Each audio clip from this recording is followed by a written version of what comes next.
Just a little prelude. This episode was recorded February 6, 2021. I'm gonna say it now so you can put it in the beginning. Anyone who's listening to this, just know that this is just our opinion and nothing we say is like fact or truth. We're just a couple of friends talking about, topics that pop up, I guess. All right, 3, 2, 1. Everybody clap your hands, clap, clap your hands. Oh yeah. Clap your hands. All right, now, we're going to do the basic steps. Hello and welcome to the podcast. Welcome to Anonymous Thought. I am your begrudging host. Nobody knows. No, that's not my name. I am your begrudging host, Roscoe Sweatsuits, here with my buddy, Nobody Knows, and my other buddy, Rowen, is here. How are you guys doing? Do we want to talk about what we were doing before? I kind of do. Okay. Well, all I remember was, how did we broach the subject? We're talking about Black Facebook, and I heard there's a blackface like Twitter. That's what I heard when someone said that. And then I started thinking, like, what if there's like a safe space for people that are racist? Exactly. And then we just kind of spiraled. Yeah. Into like what if there's like a blackface Facebook group that's like, man, I wonder if that's a real thing. I can't not believe that that's a real thing. Or that's not a real thing. So as a connoisseur of Facebook groups, though, I thought you were going to say connoisseur of racism. Oh, well, of, I guess, racist attached, because I have an update from my coworker.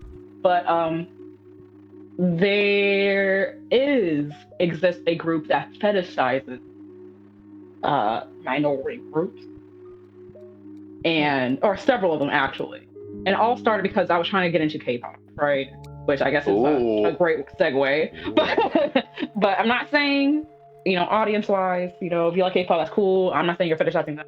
But there are people that are fetishizing, Asian men, specifically Korean men. And there are Facebook groups dedicated towards that aren't really, it's under the guise of being like, oh, we're just a friendly group that surrounds like mixed couples, specifically like this type of woman times Korean men. But if you enter these groups, they are highly sexualized and also put into very strict characteristics. This is what their Korean man TM is. So then from that point, I was like, I wonder if there's any other. There's one for black women. There's one for white women to be black, or white women want to be more urban. These groups are crazy inside there. And you can easily infiltrate a group if you have a Facebook profile picture that looks like the demographic that they, or that's in it. Like for instance, the white women urban group, quote unquote, which is basically a group of women that are doing blackfishing or fetishizing black men. If you have like a white girl profile, you can slither in real easily. Even worse, wait, did you do this? Detective Rowen, just going undercover.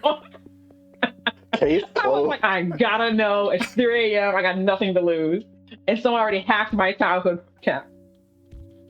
Oh man, that's super interesting. I guess my initial question would be like, specifically with the like K-pop stuff, and like that thing. Do you think it's like kind of like maybe a part of like idol culture? Because I know idol culture can be very, for lack of a better term, like obsessive. I'm not saying like all idol culture is that, but yeah. Yeah, we took an oath before we started this show that we'd be very wary when we talk about K-pop. We're probably going to wait till like episode 20 before we get canceled. But, let's start right now. Yeah, we're going to go home on episode 5. We're going to go home, Anyone that's a fan of K-pop, we're not talking bad about any K-pop. Don't hurt us. I'm screaming. But yes, I do not want to be hurt. No justice. Actually, let's get cancel culture going. I'm joking. I don't want to go viral. Anyway, but so what was I saying? Oh, idol culture. Yeah, I think a lot of that stemmed from there.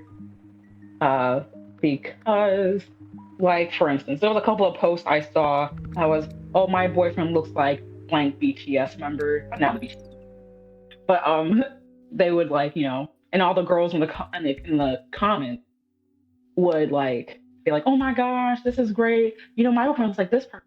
My boyfriend looks like, and then they would just spam that.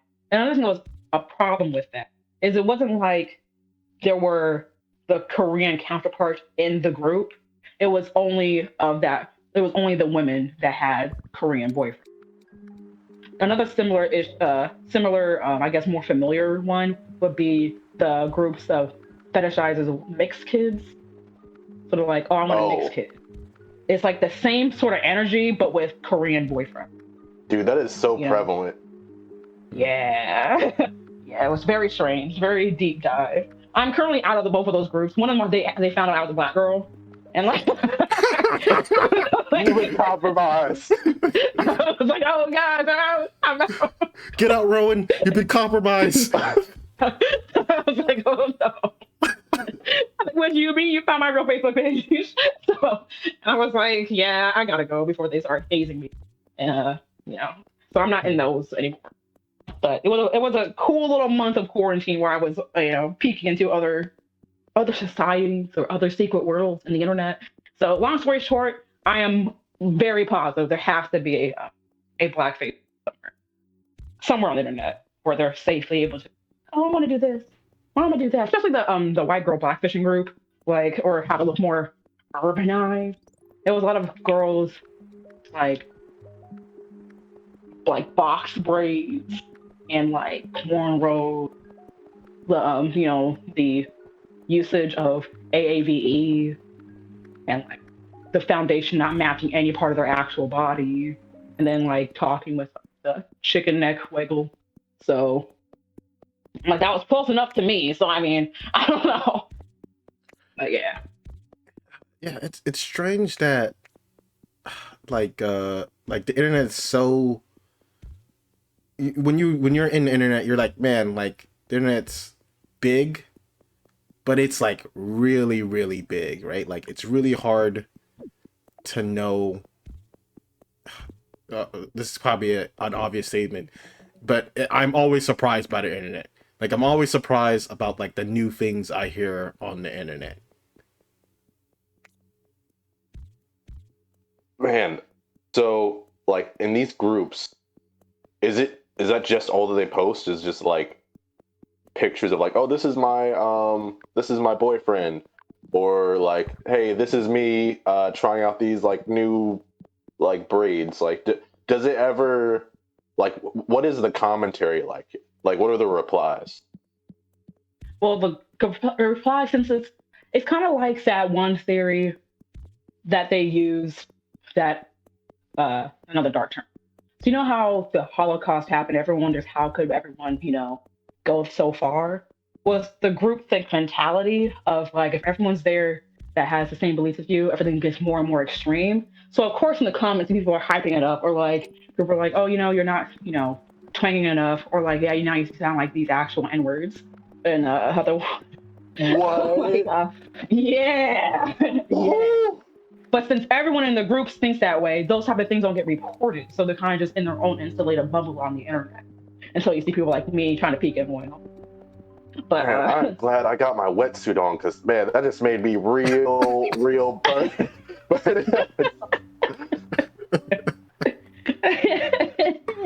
and every once in a while, there's like a vigilante that jumps in there.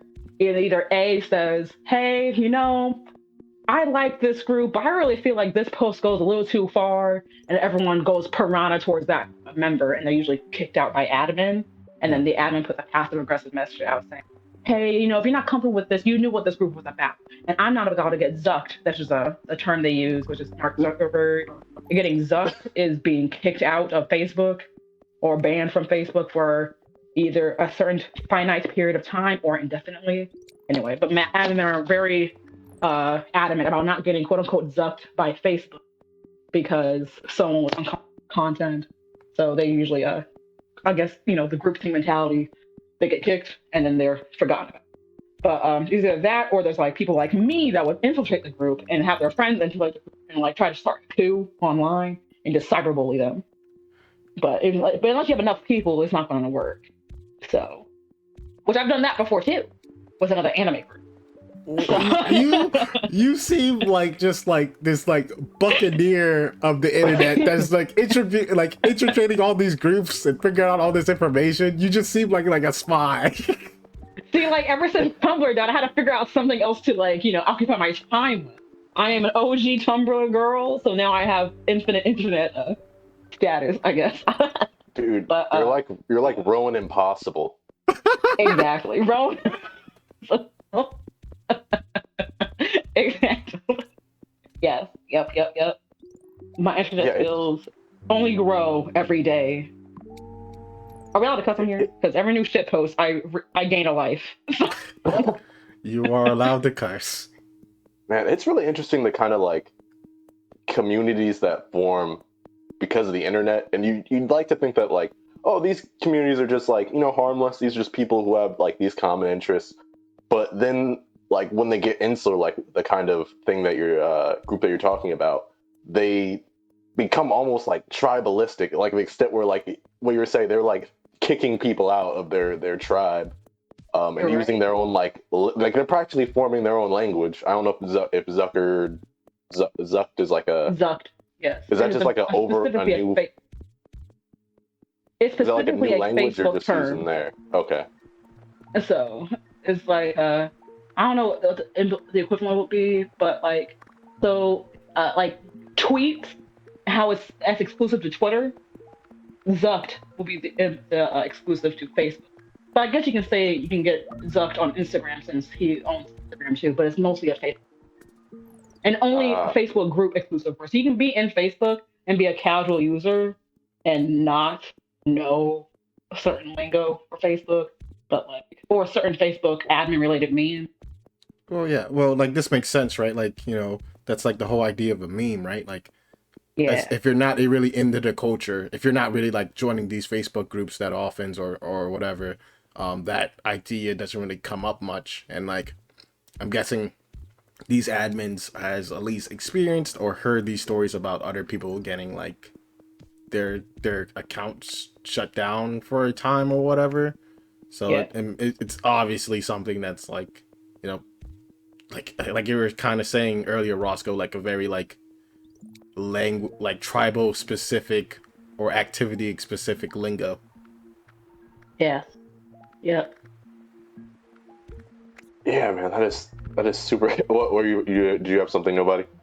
No, I was like, yeah, I just keep thinking about like, maybe because it's one of the other things that me and you had this discussion earlier, but like, there's groups on the internet that, you just don't think about, like the, when we were talking about the sleep streamers.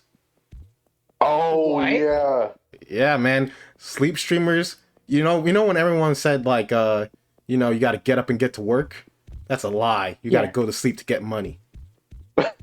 I am in the wrong career. I made all the wrong choices. I really am. Oh yeah. So yeah, we recently like discovered like sleep streamers, or like the idea of sleep streamers from another like show that we watch. I don't know if you watched them, but like there's two guys named Abba and Preach, and they had a short video on this girl who it's a crazy thing. The girl is a sleep streamer, but the reason they were talking about her because she was pretty much talking shit to a person that had cancer. Why? It's a crazy it's a crazy story. But the gist of it, this girl was a sleep streamer. She was talking shit to into someone that has cancer, and by talking shit, she was like saying like, "Oh man, how does it feel to have cancer? It must suck. You suck." Wow. Like very mean. Good insult. Yeah, very mean stuff, right?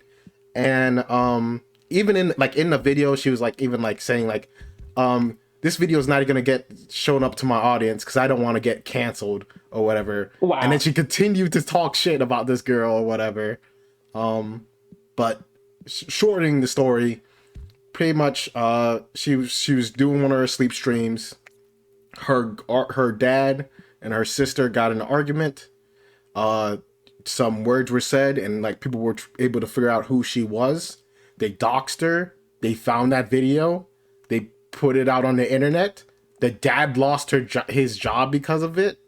And then she got kicked out. It was a crazy story.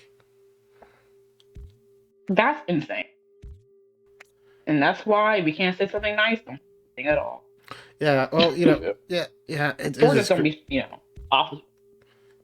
Yeah, just don't be awful. That's a good start. That's true. There it is. If someone's dealing with a serious disease that could kill them, probably not make fun of their disease. I had an old coworker. Like, when I say where I used to be employed, I used to be a janitor, and there was so much drama. And one of our, she was new. Her name will not be named. She was diagnosed with cancer, and it was very sad. She was older, but the other woman that was there hated her gut. And when she found out she had cancer, all she would do was walk around and say, "You know why you got cancer? You're evil. The spirit of the Lord is going to come get you and reclaim your soul back." And it was like insane. It was crazy. Lord. Yeah. I'm like, y'all, all we do is clean. Why do we have so much beef with each other? I don't understand. Can't the cleaning crew come together? Exactly. We have like the messiest drama for a cleaning crew. So it was just, I don't know. Bro, that whole office seemed like it had a lot of drama from the stories you've told me. Oh yeah. I'm glad I left. Bigger and better thing. I'm a podcaster. Are we a part? Are we literally legitimate? Based off our current endeavors, we are not good at the internet. We are pretty terrible. Well, nobody. You're definitely a podcaster because weren't you on another podcast recently? Oh no, Or is that not up yet? I haven't joined that. He just brought it up. I might be on another podcast talking about some other stuff, but we'll see if that even happens. Yeah. But yeah, I don't know. Like, I guess before we move on from this weird topic, did you have anything you wanted to say about like the sleep streamers, Roscoe? I don't even think we explained what sleep streamers are. Oh, we did it. We did not. Story, but yeah. Sleep streamers are just streamers that record or stream them sleeping, and that's generally about it. It seems like there's like some theatrics, some staging here where like people are sleeping in certain ways to like seem not to look good, but like just to seem like presentable, I guess. There's for the like aesthetics. Yeah, for the aesthetics. And there's so like they do up the room and everything, like yeah, I think it's not like to bring up something more I guess impure, but Beldathine. So you know how a lot of her content is around like cutesy things and pastels. Is it like that type of thing when you decorate your room and sleep? I haven't watched. I'm gonna be honest. I haven't watched any of these streams. Okay. No judgment. I've seen a still of it, and they are kind of decorated. Yeah, I think you kind of pointed out right by saying the name that shall not be named. Who? Yes, bleep that one. who we're not naming? The name that shall not be named. Voldemort, obviously. I'm so confused, but yeah. From the like the stills I saw, yeah, it seems like a little bit like some like making it look good or whatever. And I know like there was another part where it was like I don't know the exact word I'm trying to use, but like sorry, let me think. I'm trying to think of like what the word I'm trying to use. Like there's special requests, like special stuff happens if people like give a certain amount of money. So like I think one of the things were like fake sleep. it's not fake sleek, but I'm guessing like if someone gives like enough money, they would do it next time or whatever. They would do Oh, like, like put a nightlight on or something. oh yeah, like I guess that could be one of them. I think one that Roscoe saw was like they would sleep with their head like turned away, like you would see the back of their head. Uh, and like other requests. That is so interesting. And I thought it was weird with the mukbang thing going around, but it turns out there are layers to this. Yeah, so it's also not just like, there's not just dedicated sleep. I mean, there are dedicated sleep streamers like the one we were talking about, but also like they're big brand name Twitch streamers like Mizkif or I don't know, some random other person that I can bring up because I don't really go up on Twitch that much, but like there's a sizable amount of people on this platform. I think hold on, I'm trying to remember the dude Mizkif said the streamer Mizkif said he made like it was like $5,000 or something like that. Like just off of sleeping. Yeah. Wow. That actually, like, that kind of. So, how some gamers do 24-hour streams for charity? Yeah. Yeah. Yeah. That would put a whole new spin on it. It's like, not only on my game. So, they win both ways. Let's stay up 24 hours. If, they market it correctly. You know I'm what? saying half joking, but I'm also serious, Yeah. You know what, like, this instantly comes to mind where, like, I know you've seen this, Roscoe, but I think it was like Nasubi guy, and like I think it's called the game of life or whatever. What was the game? Game of Life of Prizes. Yeah. Oh yeah. Where like I was just thinking about this, where it's like a specific aspect about this is like people are super interested just to watch a person like all the time. Well, so like, and Rowen, to explain stuff, the Life of Prizes was a Japanese TV reality show, and it was pretty much just a dude who was naked in a box, and all he had was like pants. What was they? They were like lottery. Like what were they? Roscoe. Yes. So he tried out for this show. He's a comedian. They brought him on. He's living in this apartment, like 2-room apartment. All he's given is a table and just like stacks and stacks of magazines with like sweepstakes prizes. And the task is to make like a certain amount of money and basically live his life just on the things that he can get inside those magazines. Like whether it's food, especially clothes, anything that he needs, he has to get from applying to these sweepstakes until he reaches a certain amount. I forget what the amount was.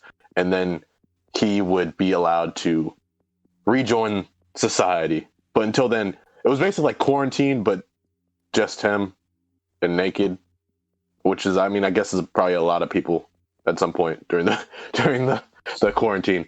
Yeah. So yeah. It was just super interesting, and it's like, people are want to like really put people on a microscope sometimes, especially I guess with people that they admire and like, and maybe I can kind of see why people would want to do it, but like I sort of can see like I could sort of feel like, that seems like a bit much, right? Like you shouldn't be. Maybe that's not the right word. It seems a little bit dangerous being so absorbed with another person, if that makes sense. Yeah. But before we move on, I just want to say, anyone who, if there is someone listening to this and you want to hear more about like the Nashibi story or whatever, I highly recommend go checking out this person YouTube channel called like Atrocity Guides. Atrocity God, yeah. Yeah, she makes she or he, I don't know I'm pretty sure it's a she.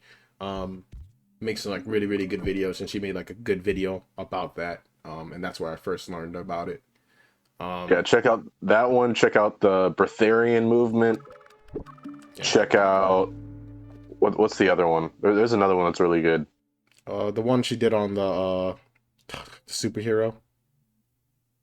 Oh yeah, Phoenix. Oh man, that was sad. R.I.P. Not R.I.P. But like that was a wave. That was sad. Yeah, but yeah, she just makes really good videos, and I think we already mentioned our Brad Preach. They're probably going to be linked in the description of whatever we do this on. Yeah, it was funny that you mentioned Ab and Preach because they were a part of my segment part. We haven't even got to the segment parts. Yeah, yeah, we just dipped. We're 26 minutes in on a rant. Oh my gosh. Hey man. So I can start off with mine. All right, so yeah, Roscoe, like what have you been thinking about this week and stuff? Well, this week I really haven't been thinking about a lot, but we did have this conversation a while ago. It was a few days ago. And Rowan, I know you're aware of this person. What is his name? You know D'Angelo? D'Angelo. Yeah. Yes. Oh crap. I've been watching a lot of his content. Really, man, that dude is so talented. But like, I was watching this particular one where it was about like the COVID virus thing. I don't know if you've seen that one, where he's like going in on TikTokers, and like TikTokers are the most like what do you say? It was something like they have no talent. Absolutely, they do nothing to society. Ooh. They're worthless. It was something sort of along the lines of that. Like, you know, he had pretty good. He had like was talking about pretty much people going outside and like throwing parties and that sort of stuff that a lot of celebrities have been doing recently. And I was like watching the thing. I was like, this is a bit much. And then it goes to the end, and he's like, yeah, the reason why I did that is because like I found out that like my grandparents like got COVID, and like I when I watch these people, it feels like they're saying that like my grandparents' life like doesn't have enough value for them to stay indoors or them to like care about other people. His grandparents are fine, but like I don't know. It was sort of like that thing. I was like, yeah, that is really sad. Yeah. So I recently watched that video too. Because yeah, man, how am I not gonna watch the guy that never miss? Yo, he never misses. If he sets you in your sight, man, you're done. It's like which is why I'm not trying to say anything too dangerous or critical about him. It's like the Chuck Norris meme where it's like Chuck Norris is like on a hill, and then he has a sniper, and he's looking at his target, and then like he just shoots it, and then that thing just dies. But yeah, I watched that video, and yeah, I think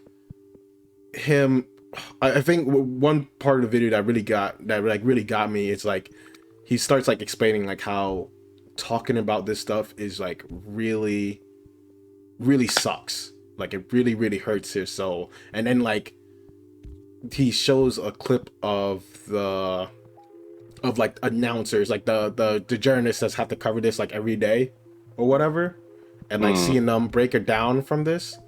And that was super tough to watch. Yeah, and it like as soon as he started showing that stuff and started talking about that stuff, it was like, yeah, I really get what he's like coming from, because like it's easier for me to be like a little bit, oh, you know, just leave him alone or whatever, because like I like, you know, I'm easily like I'm trying to isolate myself from all this stuff. And like, I'm not saying like I'm going out and partying and stuff like that. I'm not doing any of that stuff, or I'm being like super safe and stuff like that. But like, it's easy to be like, it's easy to like not understand how big this problem is, right? Everyone hears these crazy numbers, but doesn't really like know how to contextualize them. And they're just like, oh, it's whatever.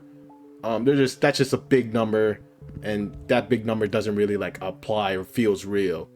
But like once you have to like talk about it every single day or have to do like a whole bunch of research on it, I can easily see how this like kind of eats at your soul. Yeah. Because like I'm like, you know, like all our jobs doesn't have to like, you know, have to talk about like that stuff. Like our jobs are, we spend 8 hours a day thinking about other stuff for our jobs. And just imagine you had to spend like 8 hours a day just thinking about like so many people dying, and then the people that has like the attention of like our youth, a lot of like our young culture and stuff like that, doing like crazy irresponsible stuff just because they want to. It's not a really good reason. Like the normally like a lot of the reasons is just like, I'm bored, so I should be able to do this. And We it's can't like, live like this forever.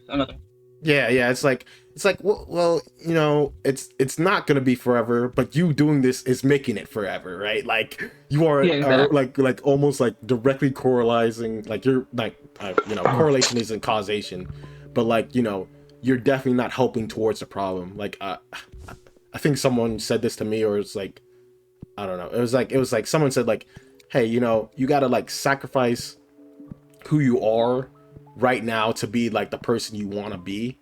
And if you're not like willing to sacrifice, like, you know, going to parties right now, how can you expect like this outcome of like everyone's healthy and safe when you're not willing to like, you know, take that little bit of like sacrifice to like of right now to like make the situation better? I don't know. I went kind of ranty there. Sorry, guys. No, the rant's needed. And like it's like at my job, which will not be named. I work with multiple personnel in different buildings, and I was speaking to a client, and she was relaying to me how, you know, how afraid she is of the panoramic. I'm not sure any sort of. I don't want to get it.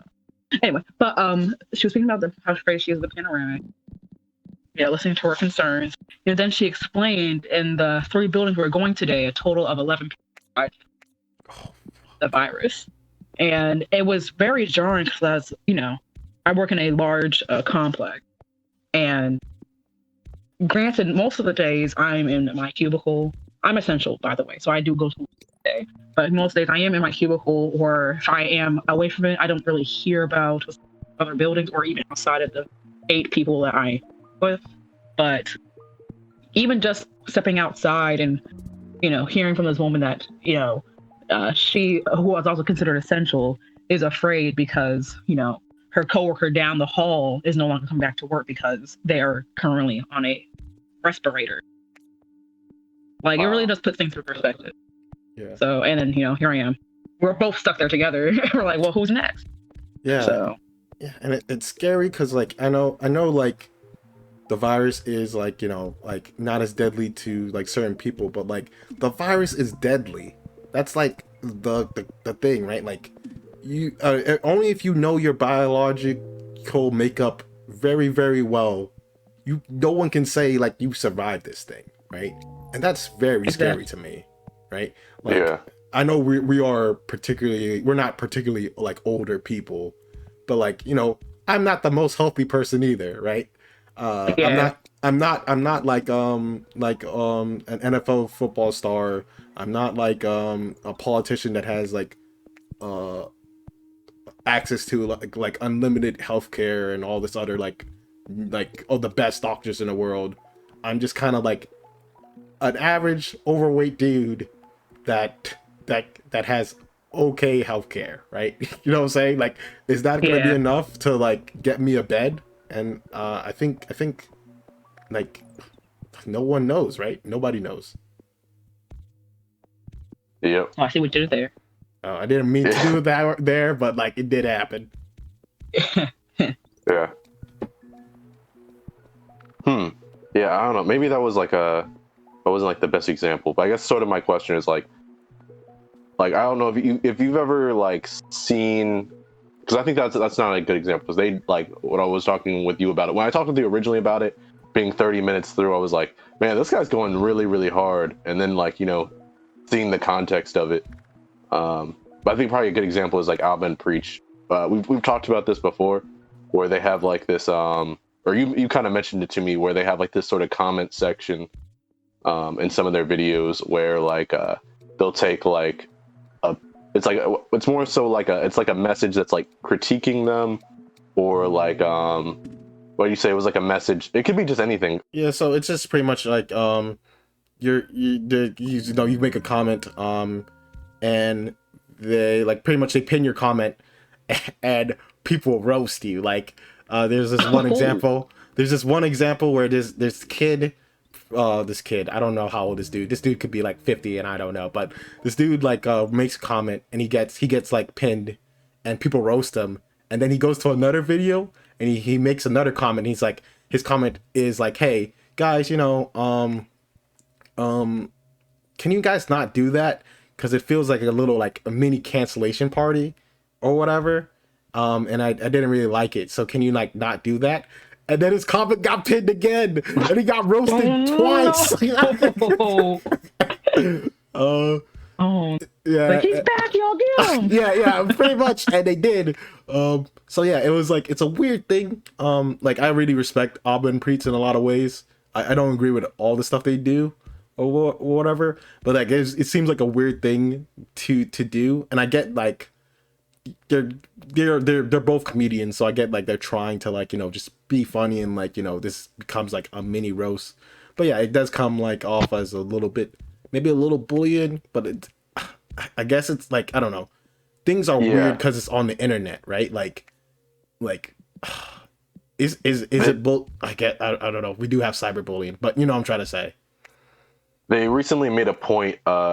They're mostly known for their like have you ever seen Jubilee videos, Rowen? Yes. They're noted mostly for their like commentary / roast of Jubilee videos. And just recently, like Jubilee made like they've made several responses towards that have been indirectly towards Abba and Preach, but they've like kind of stated directly like, hey, your videos, some of them we like, but like a lot of them you make us feel really bad, and then you doesn't seem like you really have any empathy for like the subjects that we're trying to discuss. And they had like a response, and their response was like, we come from like a comedy world, so like we make jokes that like seem like they're okay to us, but like the average person like probably might not like them. And you're saying like, all we're doing is like just trying to introduce like some levity into like complex situations, or like weird situations. It didn't turn to apology. It was just like that's kind of what it is. I don't know. That was just super. I didn't really have any. I don't really have like any thoughts about it. I don't know. I also kind of with Nobody. Their content is like I don't agree with all of it.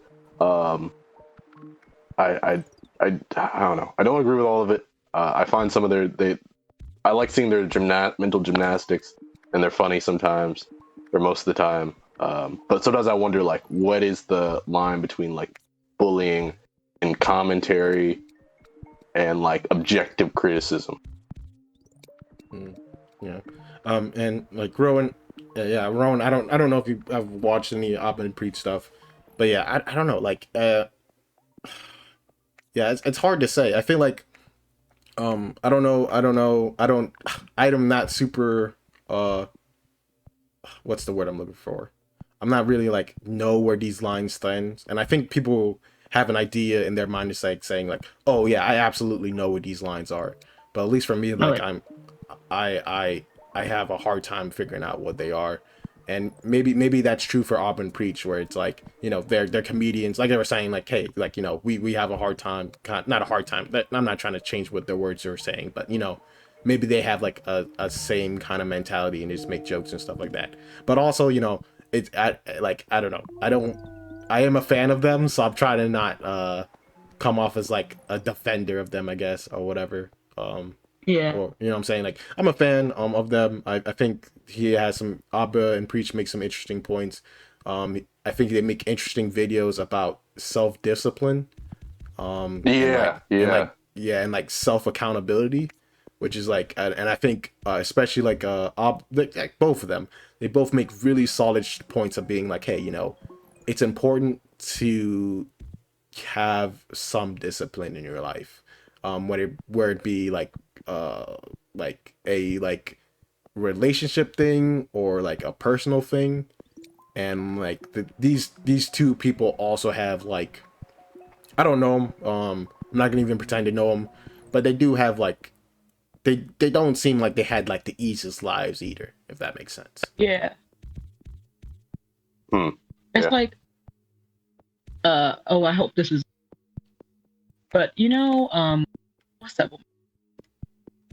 The woman that decided to do a impractical joke. That, and she got kicked Ooh. from her contract. Say that again, I couldn't hear you. The comedian woman, she's redheaded, and she decided to do an Ooh. impractical joke on Donald Trump, the previous president. And granted, it's like the line there is, it was definitely crossed, but it was like, I'm trying to figure out how I'm trying to.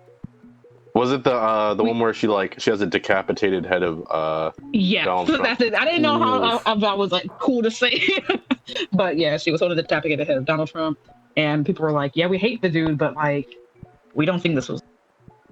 And it's weird how comedians, right? They obviously like a purpose of comedy. A lot of times, like just like the media sphere, is to bring satire to something that is quite real, and that's how that things are funny because there's a truth to it most time, or like there is an irony to it. That's why but like comedians do have to toe that fine line between going too far and then doing just enough for the message is heard and it's still entertaining. Yeah. That's my point. Yeah. The comedian was Kathy Griffin. Oh. Yeah, there it is. I could not. Also, apparently, she was in Pulp Fiction and really Muppets from Space. Muppets from Space. That seems like two random like connections. Like you're in Pulp Fiction and Muppets from Space. But yeah, it's portfolio very diverse. Yeah, but yeah, it's that is like super interesting. That's super interesting to be like yeah, where's the line? And like that seems a bit extreme to me. But like I guess like we can throw out someone else on. We're just throwing out names today. This podcast is all about just talking about famous people. But like think about like the people that were like on Joe Exotic's side, right? I'm not saying like I'm not advocating a side. I'm not saying one's right or wrong's wrong. I kind of don't care. The story is pretty interesting though. But like like the people that are like we gotta free Joe Exotic and fuck that bitch Carol Baskins and stuff like that. And yeah, like this person did put snakes in someone's mailbox, right? Which is like not a cool thing to do. I think most people, if you heard someone, if your neighbor was like, I don't know, like if your neighbor that you're not close with came to you and said like, yeah, I just put snakes into the neighbor's on across the street's mailbox, I don't see that as a particularly like cool thing and like something that a whole bunch of people should root on, right? Yeah. And I'm not saying like, again, I'm not trying to take sides. So I'm just saying like it's weird what the internet thinks is cool and then what the internet doesn't think is cool. Like what we're really having a discussion of is like how far can a comedian go, and like like that discussion is like a huge discussion that like we're definitely not going to solve in this small talk. But I was just saying like I think another key thing we'd have to say is like comedy is super subjective to a lot of people. You know what I'm saying? Like what I think we're like we could all say we're like friends and stuff like that, and I'm pretty sure like our comedy, like what we think is funny is still like at least especially you, Roscoe, we known each other for a long time, and I think we could say like there's stuff that you think I would think funny, and there's stuff I would think you would think would be funny, if that makes sense.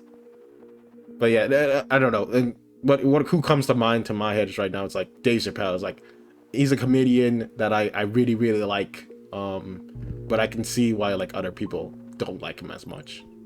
But to me, he's fudge-balling hilarious. Why did I say fudge-balling? He's fucking hilarious. Why'd you bleep yourself? Yeah. You know, I was letting you do it.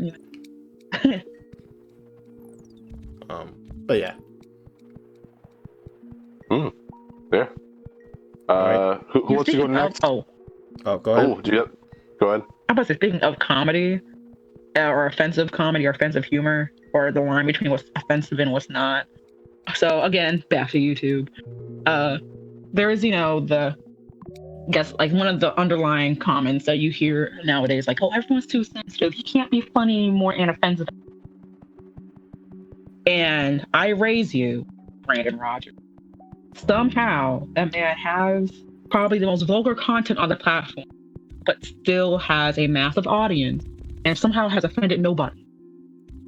And I feel like he will be today's new Shane Dawson. And I don't know, that's one of those asterisk mark, they gotta bleep that one. But you know how back in the day, Shane Dawson made very offensive content that was on racial levels of insult. And yes. Just offended everything, it was just a bad all the way around, And he was talking if anyone back then, wants to learn some more information, that see D'Angelo's video. He has not missed. Yeah, he doesn't miss. Yeah. I don't know too much about. Well, I watched D'Angelo video, so I guess I know much about this now. But like, I wasn't super. I didn't follow that person while I was on the YouTubes when I was first. So I'm gonna just shut up now. I didn't follow Shane Dawson. I watched D'Angelo video, and I learned a lot of stuff. I was in and out of Shane Dawson. I was in and out of a lot of areas. If you could heard earlier, I play around a lot of internet spheres, but I was in and out of Shane Dawson's area for like some time. A lot of stuff, even back then, I was like, yikes, this directly offends my demographic. But I kind of just moved on. Not saying I excused it. It was just I just did not watch it. And then whatever. Brandon Rogers is a skit maker. Most known for the meme, what's worse than a rapist? A child. Same character or same, but somehow, some way, he has figured out how the science behind keeping things offensive and keeping things, however, not very offensive. I don't know how to explain how the line is told so carefully and so well executed. But I'm not saying, it's not for the weak of heart, I will say. A lot of the humor there is not only crass in writing, like as in like, wordplay, but also in body humor, as in like vomiting or other bodily fluids. Oh. So Shoot. The fact that he's gotten this far in a good old year 2021 and without a cancellation or any sort of conspiracy, it's honestly very impressive. And even thinking back to the arsenal of videos he's put out, I can't go in there and be like, yeah, that's hella problematic, I gotta go. You know what I mean? It was just more like the way it was done. I can't say that he's directly attacking a certain demographic. He's got almost 6 million followers or subscribers. Isn't that crazy? I did not. No controversy. I did not. I haven't heard of this person. I don't know of him. I guess like my initial question would be like, do you think this is like a thing? Is he allowed to be this crazy? I don't know this person at all, but is he allowed to be like this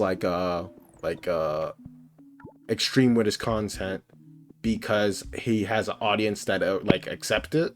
Like I think of is he just does his audience? Is it more of a thing that he's towing the line, or is it more of a thing that his audience like has accepted this? I think it's both. Okay. I think it's both.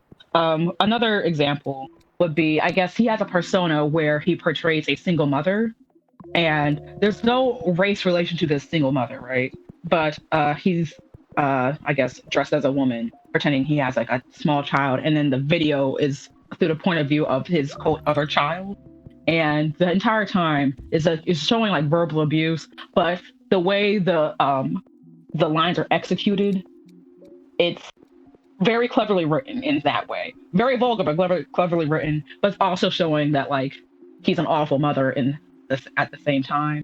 So in some ways you can say that like, hey, child abuse is funny. However, you also see like a bumbling idiot that's like falling over it and like his/her pants fall down and they fall into the toilet. So the way the humor is mixed in there, like if I would not show this to my mom, but I would show it to in terms of like age group or like in terms of how I would present this to, like, also this is not something you would bring up at work either. You know what I mean? So it's like Definitely not a, oh, did you see this video? It's funny. It's more like, hey, we're friends. I'm going to show you this video. Do not judge me. It's like one of those videos. You definitely showed me this video, one of these videos, the video with the baby, like several years ago, and I super judged you hard. And to this day, I love that video. It was so shocking, and I was like, oh my god! And I was surprised how funny I thought it was. Because usually I'm kind of a prude in some areas because I'm like, oh, that's not funny because it offends blank group. I'm always saying that. I am that screaming liberal. But for some reason, those videos are so funny to me. But I am not sure if it should be. Like, I'm just not understanding how commentary like did not get like, because Shane Dawson was ran through, like, that man, he's dead. Exo or case closed. He's not coming back from that one. He might, but he's not gonna come back the same. I'll tell you that one. But yeah, and this guy's been making content for at least 11 years. Yeah. And now he's got a couple movie roles coming up now, so This kind of leads into like another thing. I know we're just bouncing from huge issue to another huge, well, not issue, not a huge issue, but like huge topic to another huge topic, and just kind of leaving it. But like, is this guy kind of like the same? Like, I don't know. I think like I always had this notion, especially on the internet, especially when it comes to like people that like create content and stuff like that, where there's like even if you make content, you still are like subjected to this like, I'm just gonna say a feeling, for a lack of a better word, of like genuineness and intent, right? Like, even when you're looking at content on the internet, like people still look to figure out if you're how genuine and what your intentions are for this content, and like that can like drastically change what your content means, right? Like you were saying with that. That is true. Yeah, like you were saying with that person, where it's like, these people are doing this for just shock jockeying. They don't really care about the issues. So like for people that like, these issues are super important to them or like close to them, like it makes it feel like even like more, I don't want to say like disgusting, but like more like not comfortable, because it's like you're just using this as a platform to like make yourself more wealthy or like get more followers and stuff like that, and you don't really care at all. Or worse, you're just using it because you have writer's block, and you're like, yeah, guess I'll make some racist shit today. Yeah. But people, but like like it's weird that you could still feel intention and genuineness on the internet. And I'm not saying like everyone knows it, and I'm not saying like I know it or I don't get tricked or whatever, but like I still feel like a sense like on the internet where it's like people try to figure out if someone's being genuine or not, or people trying to figure out if someone's being like, if this is intentional or not. Yeah, you have a good point. I'm gonna sound a little bit like we're coming a different one. But that's like when, like, subconsciously, when I find a new like person I like to watch on YouTube or on TV, or like an actor, like for instance, a good one I talked about, I think the last time I was on the podcast, Bridgerton. Like I was like, oh my gosh, this is so pretty and stuff. Let me immediately look at the lead actress who was in anything or anything. I don't know why that was the first thing I wanted to do, but I sure did. And I went to her Instagram. Turns out she posted a lot of stuff. Cool.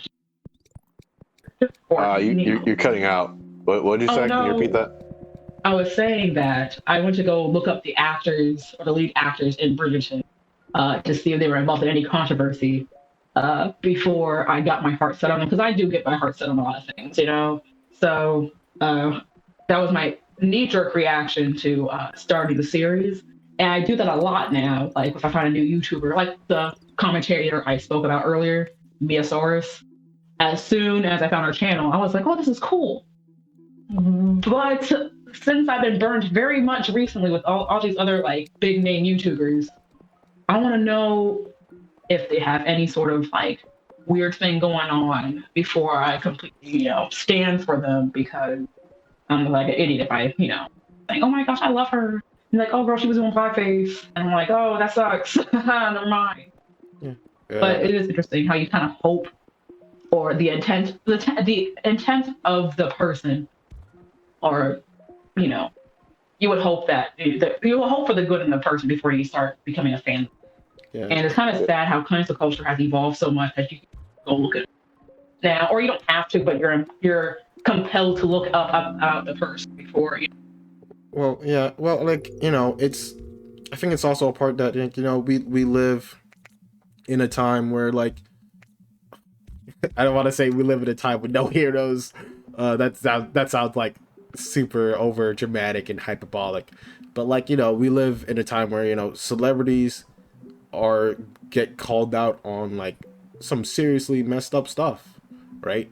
And, like, this is like just something we know. There was nothing that we have grown up with that has been like, oh, this is a good dude, and that good dude, like, is like, well, let me rephrase that. Sorry, let me take that back. Wait a minute.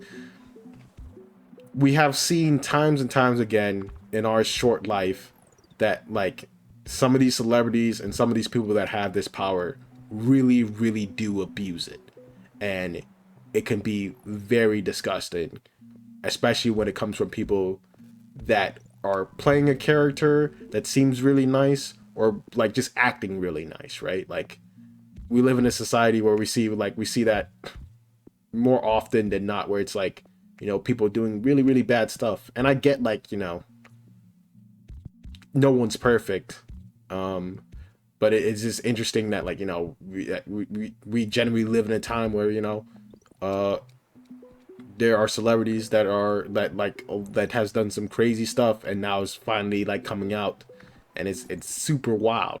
I have stuff to talk about for this week, but it's very, like, as it's not as super entertaining as your guys' stuff. It's not as, like, I don't think it's not as definitely not as deep. I don't think. This week, I was thinking about, not thinking about, but I was listening to, oh, you okay? Something exploded on me. I'm really having issues. I'm just mute my mic. I was listening to a song recently released by Nobe. How do you say his name? Nagawi? No way New Wigi. New Wigi. I don't know how to say his name. Let me look up how to say his name real quick. Tobe. Let me look up how to say his name real quick. But he's a Houston rapper, and I was listening to his latest song. I believe it's called Pisto, and I don't know. I just found the song super interesting. And I've been listening to it multiple times over and over. But I don't know exactly why I like it. Maybe just it's the style of the dude and the content of the song. But I don't know. I just think the song's pretty cool and the music video is pretty cool. Let me figure out the pronunciation real quick. What was the song about? Like, lyrically, remember? No, I remember.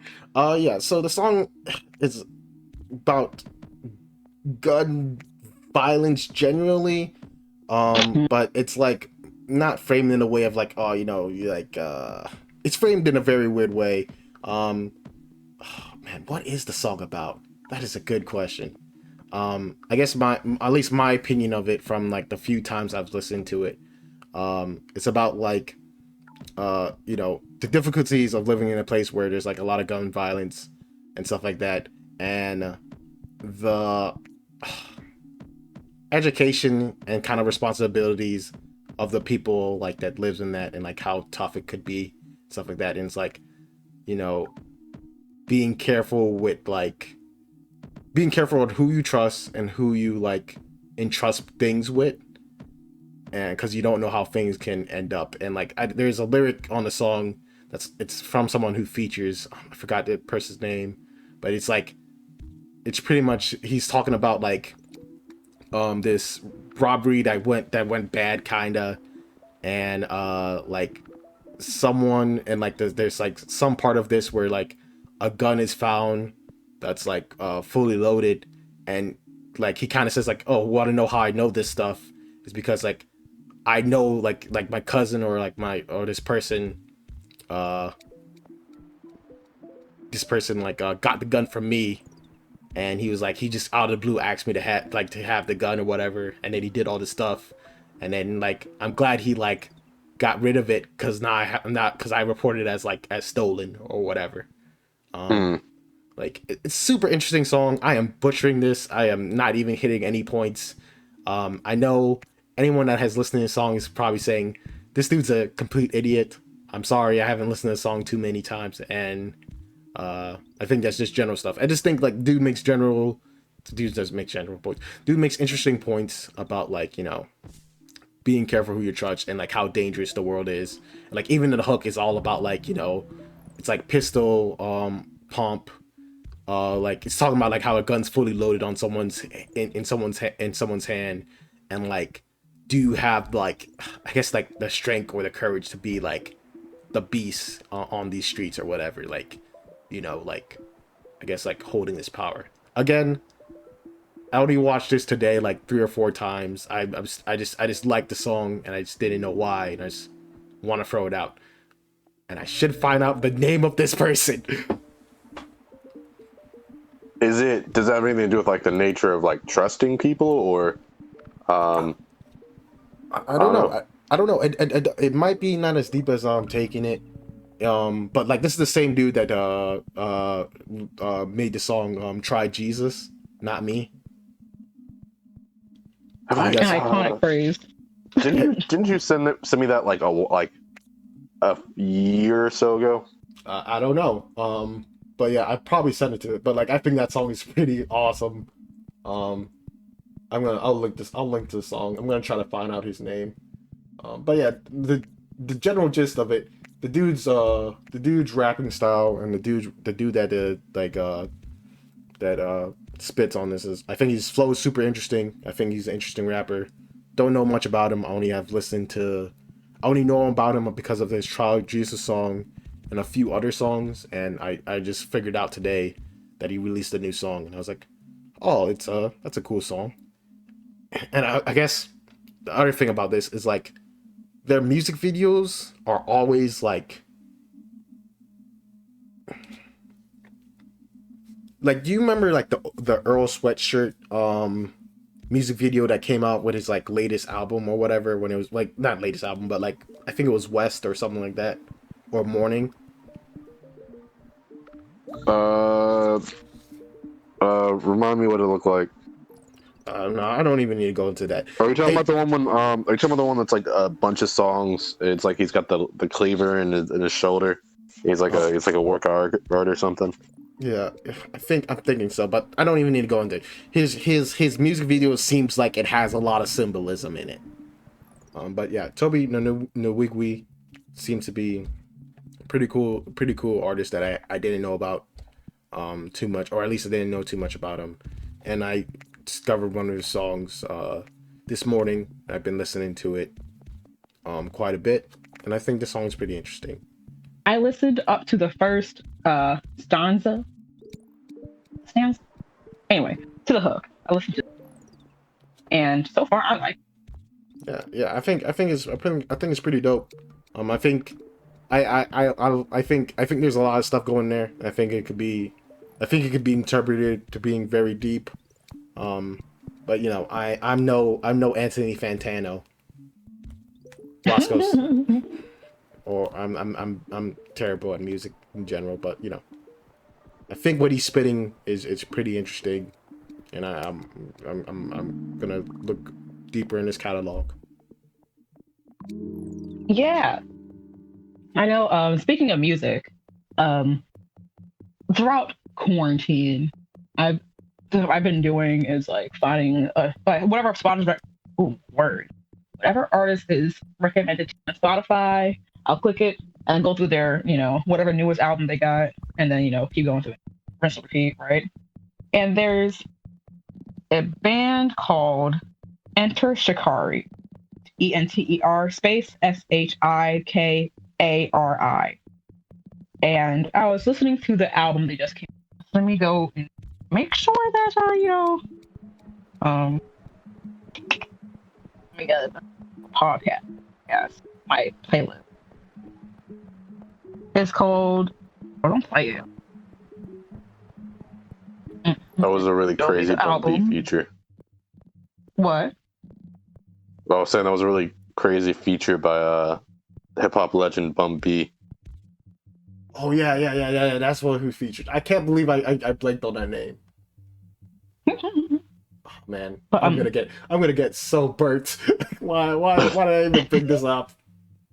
It's okay. We all you gotta learn somehow. Yeah, but But yeah, the song's super cool. yeah, But yeah, sorry, Rowan. Go ahead. it's cool. So the album's called "Nothing Is True and Everything Is Possible." Very wordy, but they are a relatively new band. Enter Shikari, whatever, came out 2021. And I'm listening to the album, and I was like, wow, some of this is like very relevant to what today is about. And it's actually, I just happened to serendipitously run across a album.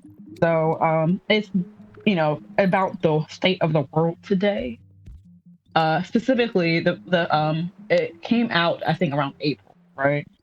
And it was about the pandemic was in the full upswing, April May time, right?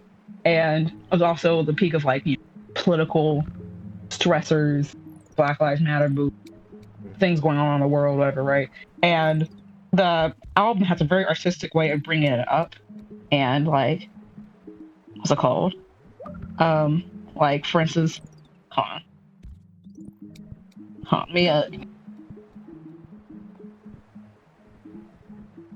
Oh, so there's a song called Tina, right? Tina, but it means there is no alternative. That's basically the one I think is in the album, right? And it's basically saying that there needs to be a rise of people from, like the youth needs to start taking over. Not like the youth, but like the people who are sitting here and watching in horror need to, start taking a stand because there is no other choice anymore.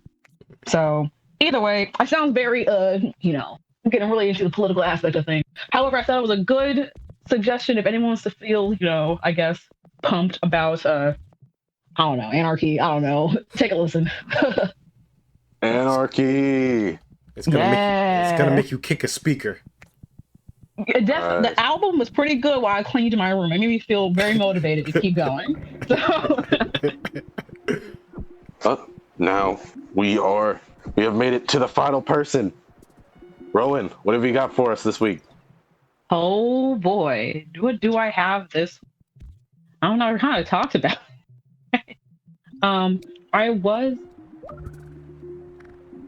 driving. I think. Oh, I wanted to talk about, I guess, purpose, right? So I guess backstory for like our contextual, whatever, relevant. I'm a fresh grad, right? Pandemic. Anyway, and a lot of my life previously to the end of the world was hyper fixated around either my classwork or my job or whatever club I was, right? I And definitely since remember that everything- time. You were dying. Oh, I was dying, but I was thriving mentally and dying. Right. As such, is a workaholic. So therapy was great. But everything, went to a screeching halt, right?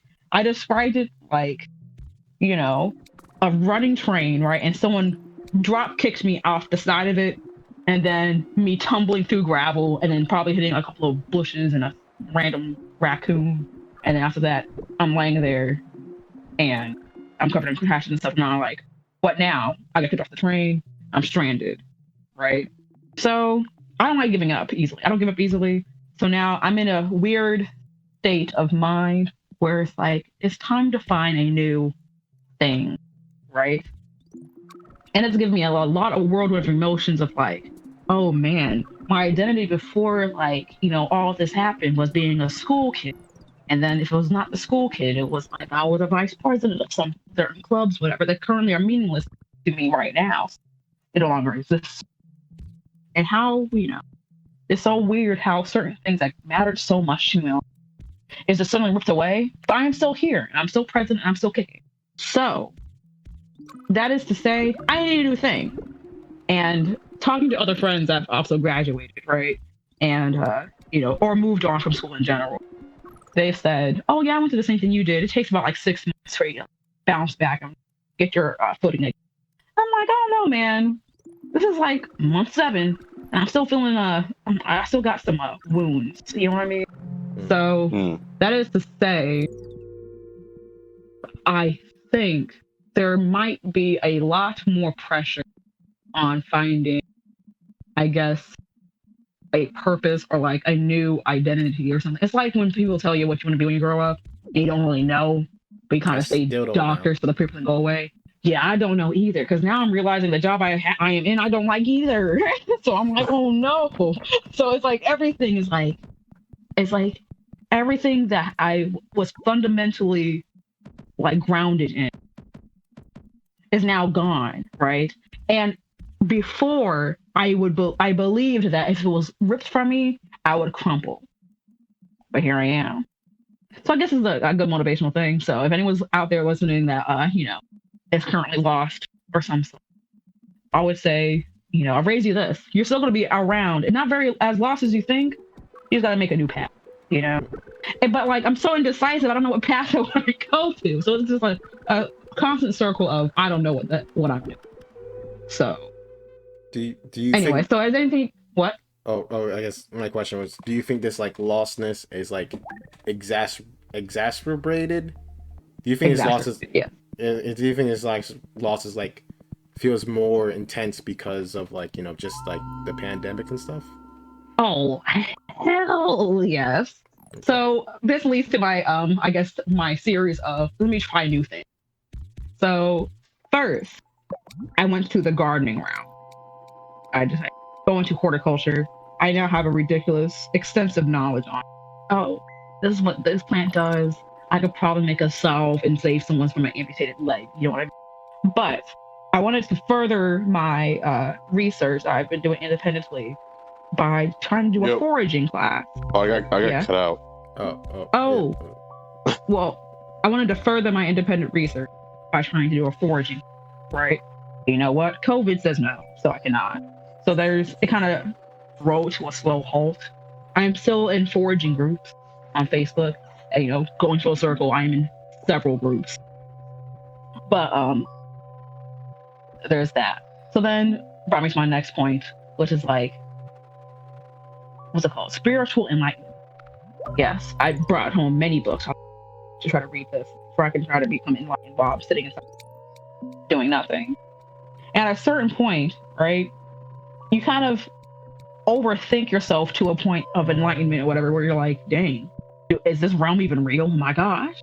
So it's not really good if you have chronic anxiety. So that book was closed. The next thing.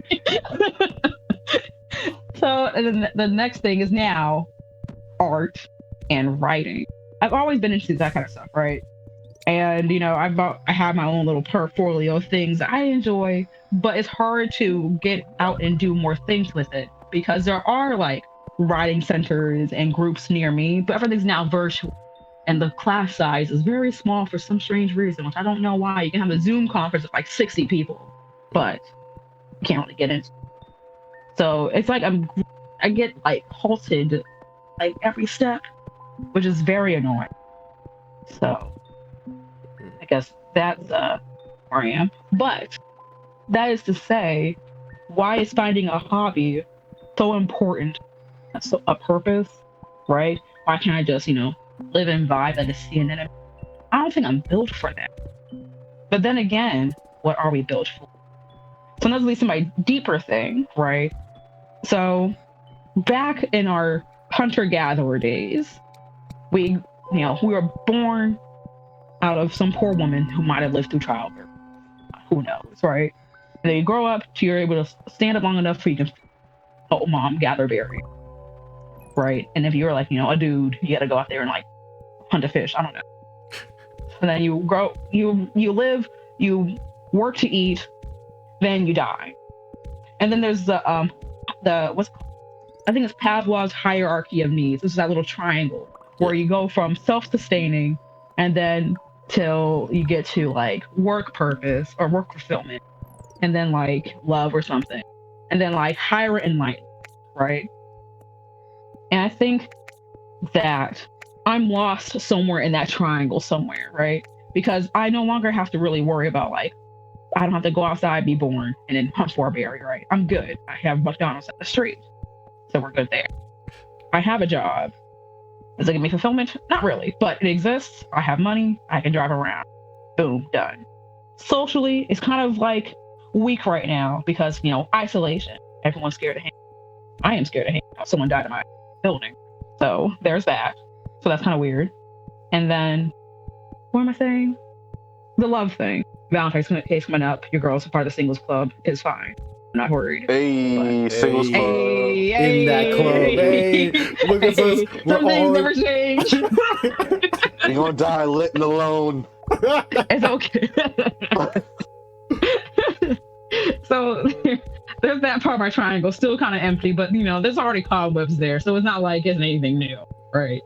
And then there's higher purpose, which I think as a society, a lot of people are stuck somewhere between the work purpose and the what's it called, existential purpose, somewhere in the middle of that.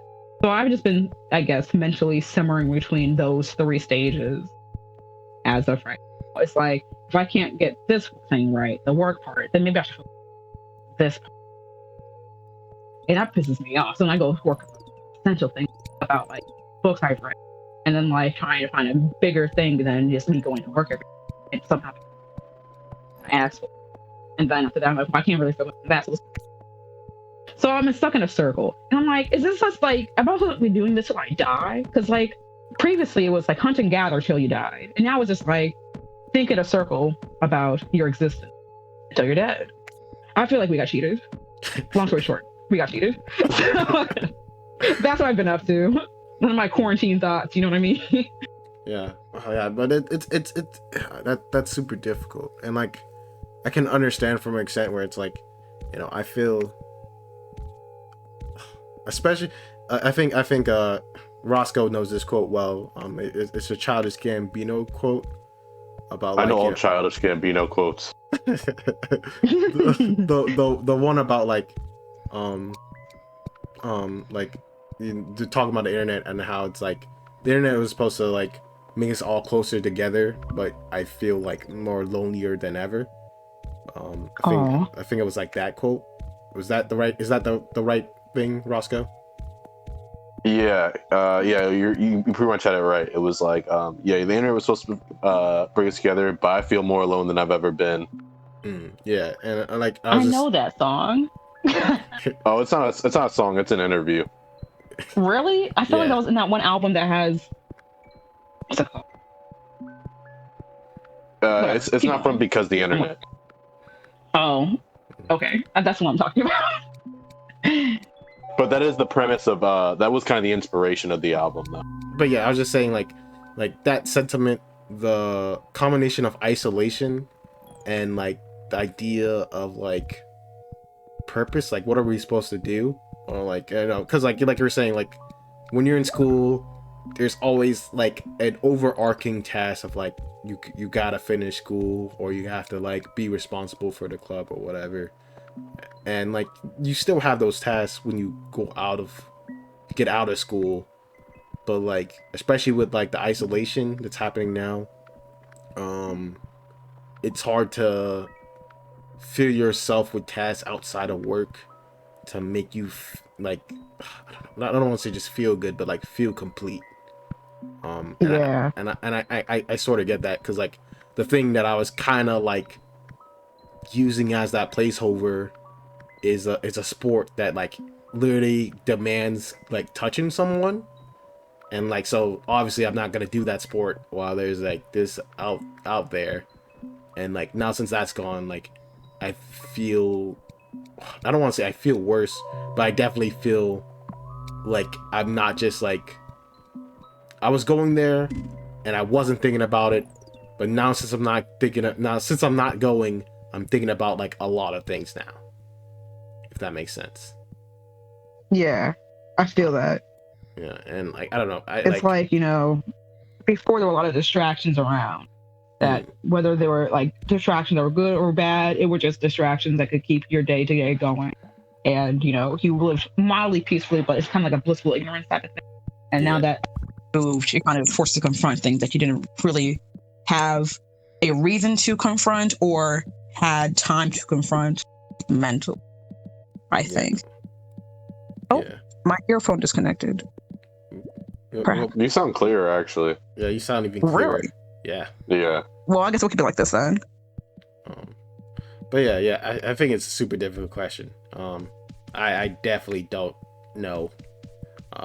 But you know, I just want to say, like, I do feel that sentiment too. And I want to say one other thing. You got this, Rowen.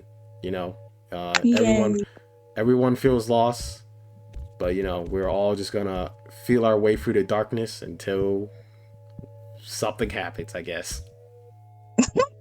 I don't know. I think I was supposed to be uplifting, right. but it didn't really come. Happens. It was supposed to be uplifting, but it didn't really come off that way. But I hope you get the sentiment anyway. Yes. I got it. Yeah, I know. It definitely is super hard trying to find like purpose outside of like, because I know for sure you like worked really, really hard to get your degree. Your degree. Well, both you and nobody, your degrees were not easy to obtain by any means. And I know nobody is a double major. I think, Rowen, you got a double major as well, right? No, it's just one nasty ass major. but your major, from like the stories I told, like our the university that we went to had like, it kind of seemed like a scheme to like get people to drop out. Like, It was. It's like, hey, our tuition is super, super cheap, but to compensate for that, like all of our real job degrees are super difficult. Matter of fact, it's not even the fact that they're super difficult. Our teachers are of no help. They actively try to like discourage, like just actively try to fail you, from what it seems like. Well, I mean, I've heard that from that, like, so I've heard that from like other majors. Well, like, but even you made it out, man. Well, like, your major, Rowen, is let's be honest, it's like three majors together. It is. Yeah. that is literally. You don't want to be for one deal, you know. Yeah, it's literally your major's literally like, hey, you want to know all the things? Here you go. Man, they're like, what do you focus on? I'm like, science. It is science. It's science. That's what it is. That's it. Man. Yeah. So I imagine like it is super hard, like having to devote all that energy, and then like, you know, I think usually people say like, once you get out into the job world, like it's not like the hardest part is getting the major. Like once you get to that like part of the job, like it's pretty smooth sailing. And I mean, dude, you were pushing on 10 for a while. I imagine like going back to like 3 or maybe even 5 is not the easiest thing. It's weird. I'm used to dying, you know. Yeah. I'm like, wow. I was like, this is just very anticlimactic. Yeah.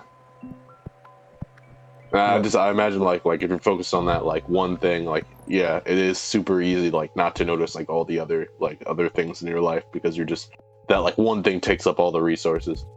Oh yeah, So you have, like, a definitely goal. was. Yeah, but again, you know, just take it a day at a time. Put on your pants one leg at a time, and just don't get all caught up in like the big picture. Just taking a day take the day as it is for right now, and slowly but surely you'll figure out a way through this. Oh yeah. At least that's what I think. You know what? I think so too. If anything, I am an optimist. I'm like, this is not going to be forever. Duh. You know what I mean? Yeah. I mean, hopefully. And there's the nihilist. Hey, nobody knows, okay? Yeah. What in the world? I don't know. I think what you just described is like it is super relatable. Yeah. Yeah. It's a good overarching, good sentiment, I guess. Not sentiment. Not good. Hold on. Relatable point. Yeah. Most definitely. Trying to think if I have anything like I don't know. Like I don't know. I guess like personally, like yeah, that does feel like after there was definitely a point after I like ended not ended school. I dropped out where I was like just did not know like what else to do, and I was like just trying to find tasks to like fill up my time till I ended up getting into like that other program that I was in for a while. Yeah. So like yeah, I totally get that. If we didn't have like these projects like doing this podcast or like that time when I tried to start that online radio thing, or all the other millions and millions of projects that have started and or fizzled. I think facing the repetition of like being an adult is super scary. Well, but like I think you're doing the right things. Like, I think Rowan would know what I mean by this, but like it's all about like failing faster, right? Like, Yeah. like hobbies, projects, tasks. Just go at it with the best you thing. If you fail, and you still like it, just keep doing it, right? If you fail Yeah. and you don't like it, maybe there's something else maybe there's something else you want to try instead.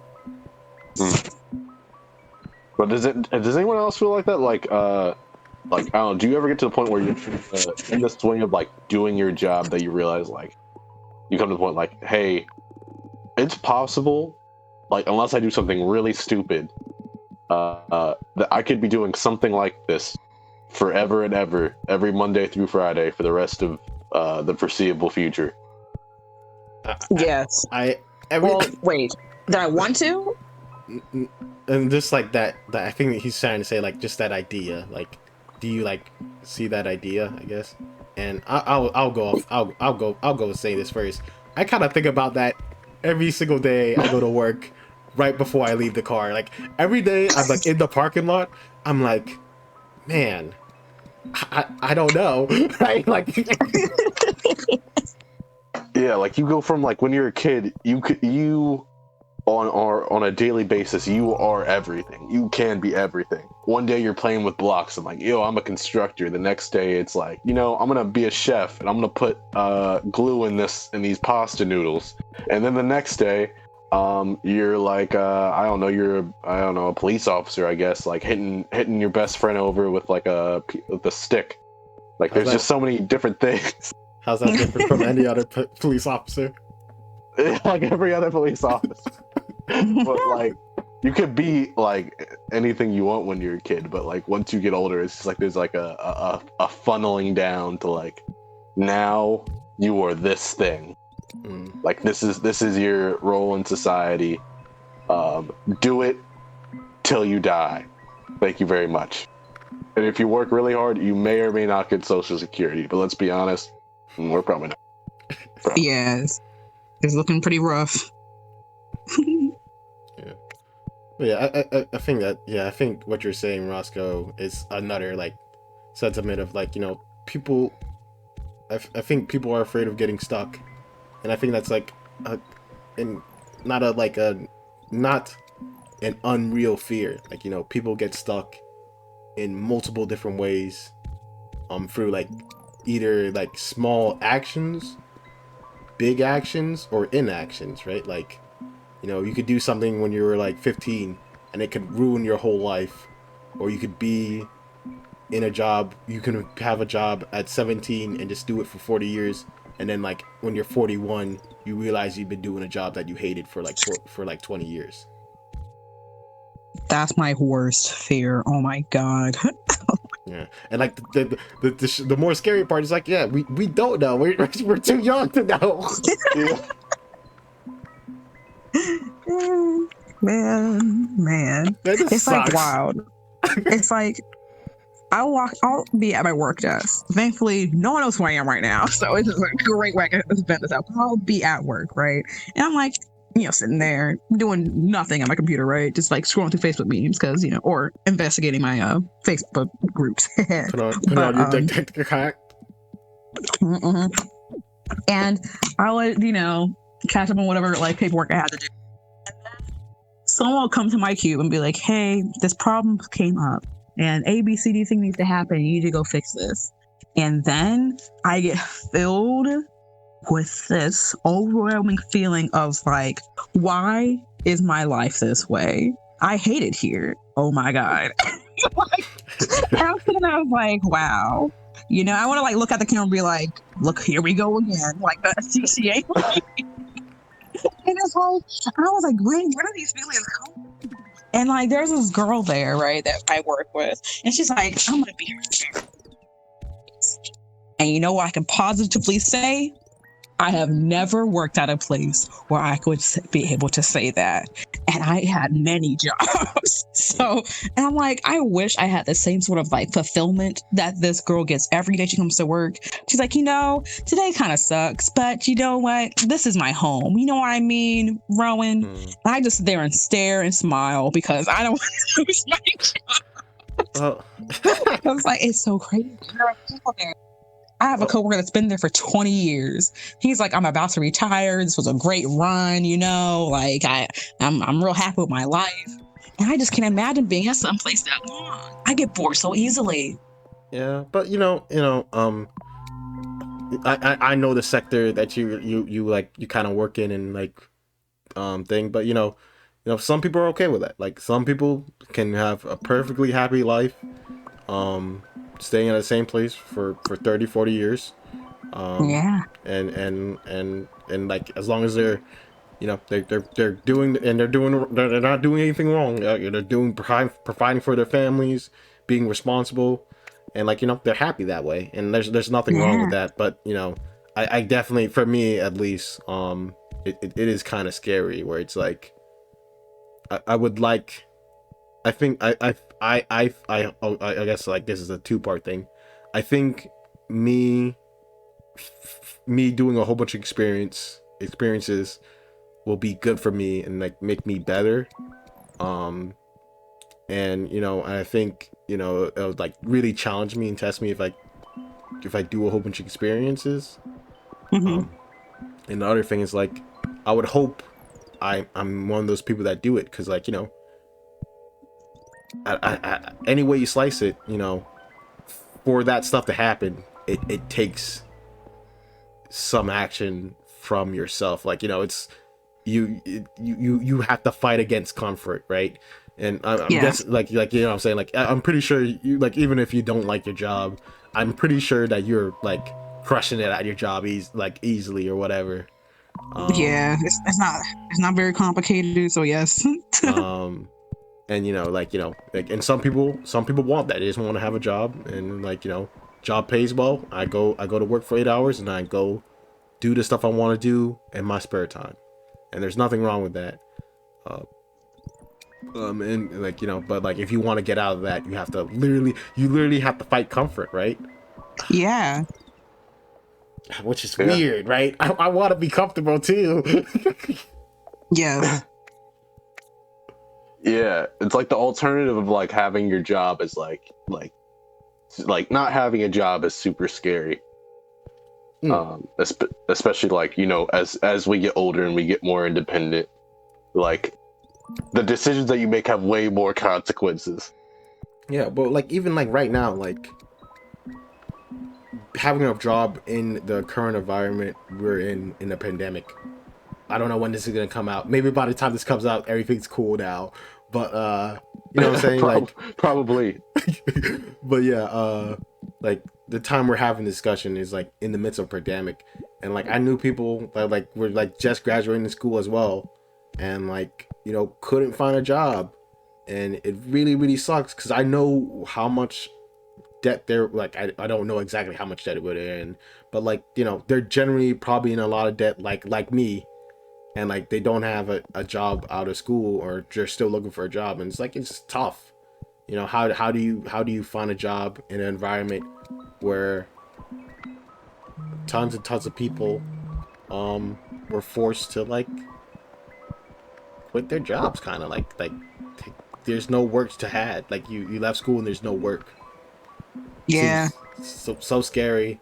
And I was like, you know, that made me like, at least time being now, make me appreciate my job even more. Like yes, it's not my favorite job, and yes, I want a thing, but like the time, you know, like everything, your environment kind of shifts you and like makes you like prioritize other stuff. But I don't know what I'm trying to. Yeah, I'm just not. I don't know what I'm trying to say. I guess generally what I'm trying to say, everything's scary and mean, and the world's big and cruel, and I don't know what to do.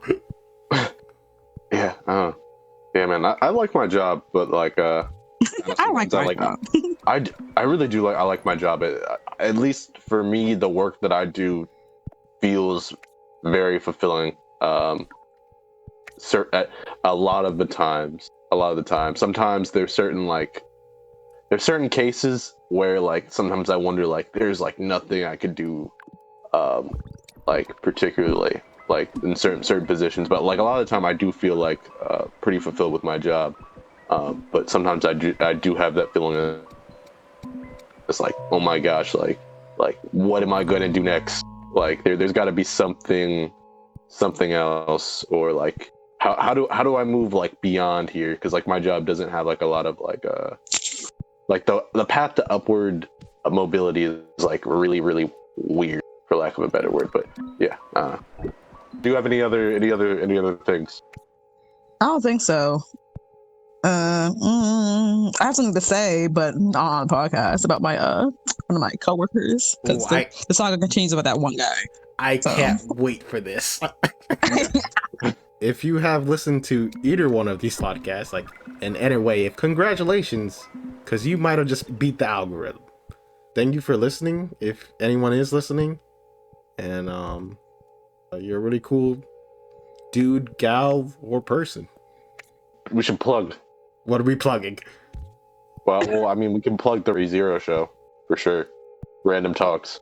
If you're watching these podcasts, you might want to go check out our Random Talks, where we talk about random things, and mostly, if not all, Rezero at this point. But we will talk about other things. I promise you. We will talk about other random things, but the random things we are talking about right now is Rezero.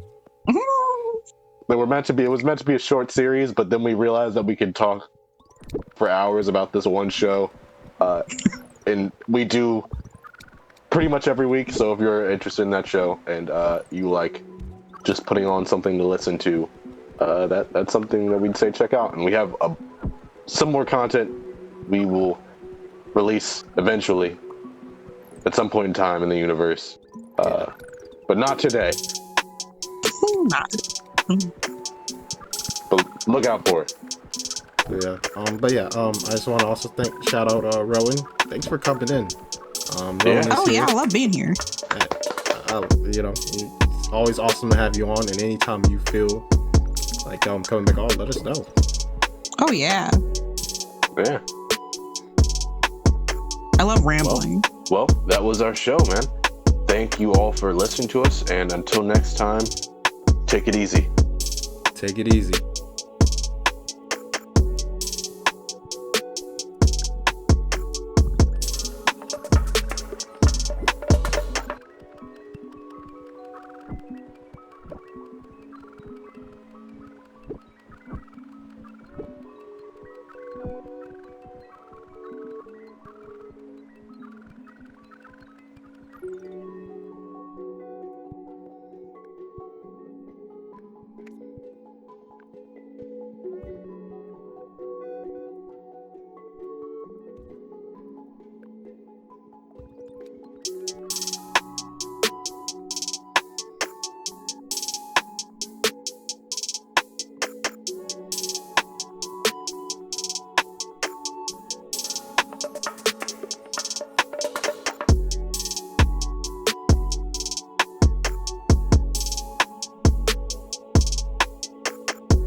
as we get older and we have more responsibilities and like have kids and stuff like that, would this be a video you would show to your kids? They would have to turn 16 or high school, because at that point, if they end up being an internet connoisseur like myself, by the time they hit 16, they would have found that part of the internet anyway, or content similar. They'll if things go the same way, if not extremely censored. And I'll be like, hey, there'll be internet swashbuckling spies able to infiltrate any Facebook group. Exactly. If I'm their mother, they will figure it out. So they will become secret agents of the internet.